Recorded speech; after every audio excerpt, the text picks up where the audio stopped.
Hello students, জ্ঞানজ্যোতি coaching সেন্টারের পক্ষ দিয়ে তোমাদের সকলকে জানাই আরো একবার স্বাগত। তো স্টুডেন্টস, আজকের ক্লাসে আমরা যে বিষয় নিয়ে আলোচনা করব তা হলো ৭৬-এর মন্বন্তরের ফলাফল নিয়ে। ঠিক আছে, তো আগের ক্লাসে আমরা ৭৬-এর মন্বন্তরের কারণগুলি নিয়ে আলোচনা করেছি, আজকে আমরা ফলাফল নিয়ে আলোচনা করব। তো তোমরা যারা আগের ক্লাসটি করোনি তোমরা কিন্তু প্লেলিস্টে গিয়ে ভিডিওটি দেখে নিতে পারো। তো আলোচনা শুরু করার পূর্বে তোমাদের বলে রাখি যে তোমরা যারা যারা BKU অর্থাৎ বাঁকুড়া ইউনিভার্সিটির অন্তর্গত 4th সেমিস্টারে রয়েছে, তোমাদের যাদের যাদের মেজর হিস্ট্রি রয়েছে তাদের পেপার 8-এর একটি গুরুত্বপূর্ণ টপিক নিয়ে আজকের ক্লাসে আমরা আলোচনা করব। তো আলোচনা শুরু করার পূর্বে তোমাদের আরেকটা ছোট্ট ইনফরমেশন দিয়ে রাখি যে তোমরা যারা যারা ভাবছো তোমরা এই সেমিস্টারে আমাদের সাথে অনলাইনে যুক্ত হবে, তোমরা স্ক্রিনে দুটো নম্বর দেখতে পাচ্ছ। এই দুটো নাম্বার হলো আমাদের জ্ঞানজ্যোতি কোচিং সেন্টারের অফিসিয়াল হেল্পলাইন নাম্বার। তো তোমরা এই দুটো নাম্বারের মধ্যে যে কোনো একটিতে যোগাযোগ করে আমাদের সাথে যুক্ত হতে পারো। এছাড়া তোমাদের কোর্স ফিটা বলে রাখি যে তোমাদের যাদের যাদের মেজর কোর্স রয়েছে তোমাদের জন্য যে কোর্স ফিটা রাখা হয়েছে সেটা রাখা হয়েছে কেবলমাত্র ১,১৯৯ টাকা। এছাড়া তোমাদের যাদের যাদের মাইনর কোর্স রয়েছে তোমাদের জন্য যে কোর্স ফিটা রাখা হয়েছে তাদের রাখা হয়েছে কেবলমাত্র ৬৯৯ টাকা। ঠিক আছে, তো এই টাকার বিনিময়ে তোমরা আমাদের কাছ থেকে পেয়ে যাচ্ছ লাইভ ক্লাসেস, এছাড়া হাই কোয়ালিটি নোটস, এছাড়া রেকর্ডেড ক্লাস এবং কি 100% কমন সাজেশন। তো স্টুডেন্টস, এই ছিল ইনফরমেশন। এবার আমরা আজকের আলোচনা শুরু করব। তো আজকের আলোচনার বিষয় প্রথমেই বললাম যে ৭৬-এর মন্বন্তরের ফলাফল নিয়ে। ঠিক আছে, এর কি প্রভাব পড়েছিল তৎকালীন সময়ে তা নিয়ে। তো দেখো, প্রথমতম বলা হয়েছে যে ৭৬-এর মন্বন্তরের ফলাফল ছিল অত্যন্ত বেদনাদায়ক। ঠিক আছে, তো সাহিত্য সম্রাট বঙ্কিমচন্দ্র চট্টোপাধ্যায় তাহার আনন্দমঠ উপন্যাসে, ঠিক আছে, উপন্যাসের মুখবন্ধে এই মন্বন্তরের এক মর্মস্পর্শী হচ্ছে যে চিত্র তুলে ধরেছেন, বা বলা যায় যে বঙ্কিমচন্দ্রের এই আনন্দমঠ যে উপন্যাসটি রয়েছে সেখান থেকে আমরা কিন্তু ৭৬-এর মন্বন্তরের হচ্ছে যে এক চিত্র, বা বলা যায় যে ৭৬-এর মন্বন্তরের প্রভাব সম্পর্কে জানতে পারি। ঠিক আছে, তো দেখো বলা হয়েছে যে বাস্তবে সেই সময় লোককে খাদ্যের অভাবে গাছের পাতা, গাছের মূল, অনেকে অখাদ্য জিনিস খেতেও আরম্ভ করে।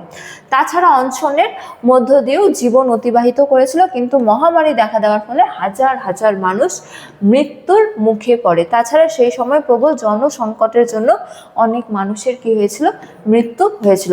তো বলা যায় যে এই সময় মানুষের পর্যাপ্ত পরিমাণ খাদ্য ছিল না। ঠিক আছে, তো যার ফলে তারা অখাদ্যে, বা বলা যায় যে খিদায় কিন্তু মারা গিয়েছিল। ঠিক আছে, তো হাজার হাজার মানুষ বিশেষত মারা গিয়েছিল। তৎকালীন সময়ে মহামারীও দেখা দিয়েছিল এই দুর্ভিক্ষের পাশাপাশি।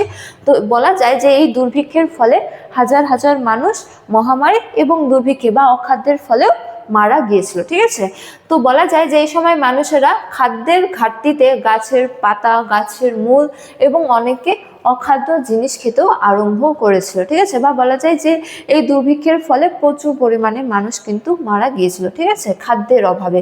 তারপরে দেখো, দ্বিতীয় তমের ক্ষেত্রে বলা হয়েছে যে কৃষক, তারপরে তন্তুবায়, তারপরে কর্মকার, চর্মকার এবং অন্যান্য খেটে খাওয়া মানুষের মৃত্যু হয়েছিল। ঠিক আছে, তো বলা যায় যে বিভিন্ন পেশার সঙ্গে যুক্ত প্রায় সকল মানুষের মধ্যেই, বা বলা যায় যে সকল শ্রেণীর মানুষই মারা গিয়েছিল। ঠিক আছে, যেমন বলা যায় যে তন্তুবায় হোক, কৃষক হোক, কর্মকার, চর্মকার, ঠিক আছে, প্রভৃতি পেশার সঙ্গে যুক্ত একাধিক মানুষের কিন্তু মৃত্যু ঘটেছিল। ঠিক আছে, এই দুর্ভিক্ষের ফলে, যার ফলে কি হয়েছিল, পরবর্তীকালে কৃষিকাজ ও অন্যান্য মিলে কাজের জন্য লোকের অভাব দেখা দেয়। ঠিক আছে, তো যার ফলে বিভিন্ন পেশায় নিযুক্ত কাজের লোকের অভাব দেখা দিয়েছিল, যেমন কৃষিকাজের ক্ষেত্রে মানুষের অভাব দেখা দিয়েছিল। তারপরে বিভিন্ন হচ্ছে যে মিলে, বা বলা যায় যে যেমন কর্মকার, চর্মকার, তাদেরও হচ্ছে যে ঘাটতি দেখা দিয়েছিল। এই হলো দ্বিতীয়তম ফলাফল।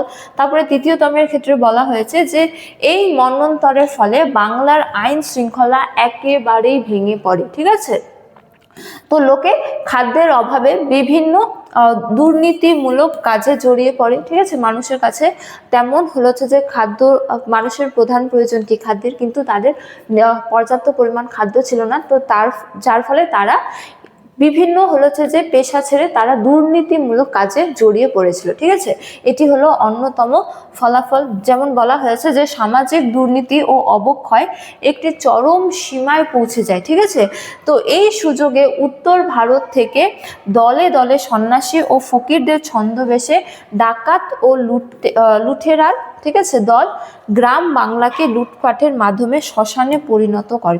তো এই সময়কালে উত্তর ভারতের বিভিন্ন মানুষ ফকির ও হচ্ছে যে সন্ন্যাসীর ছদ্মবেশে বাংলায় কি করে, লুটপাট করতেও শুরু করে।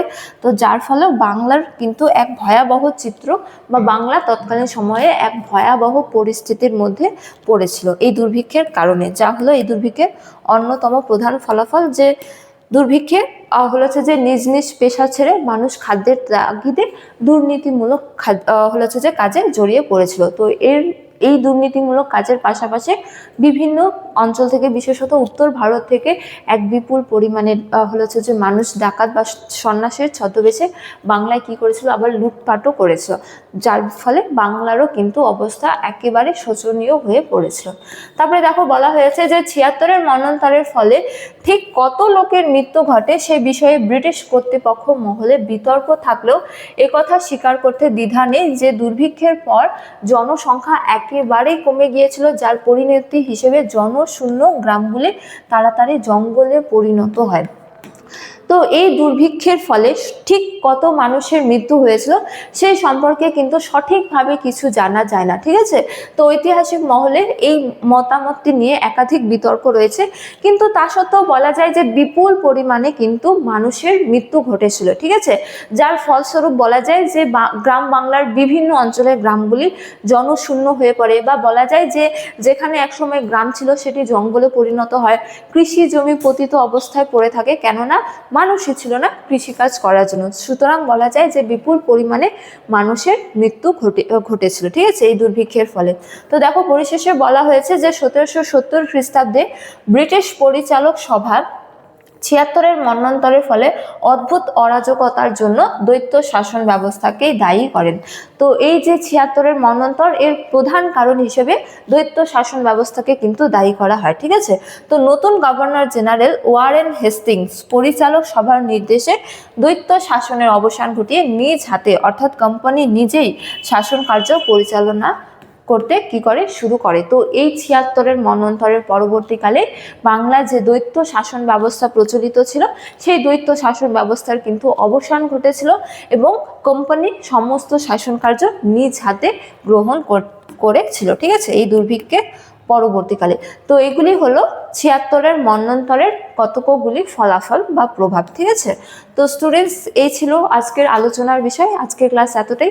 তোমাদের সাথে দেখা হবে পরবর্তী ক্লাসে। তখন তোমরা সকলেই ভালো থাকো, সুস্থ থাকো। Thank you.